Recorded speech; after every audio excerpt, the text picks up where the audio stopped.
अस्सलामुअलैकुम। अच्छा, ये तकिया पॉलिस्टर का बंडल है, तकिया का बंडल है ये। इसका माल भी आपको चेक करवाते हैं। 30 केजी का ये बंडल है।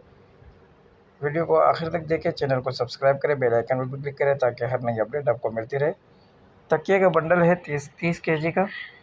जिस भाई को चाहिए और रब्ता कर सकते हैं। डिलीवरी पूरे पाकिस्तान के लिए अवेलेबल है। पाकिस्तान के किसी भी शहर से आप ऑर्डर बुक करवा सकते हो।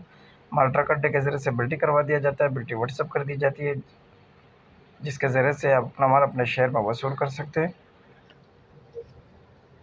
वीडियो को आखिर तक देखा करें ताकि माल की कंडीशन आपके सामने हो। जिस भाई को भी चाहिए वो रब्ता कर सकता है। मज़ीद मालूमात के लिए हमारे व्हाट्सएप नंबर पर रब्ता करें।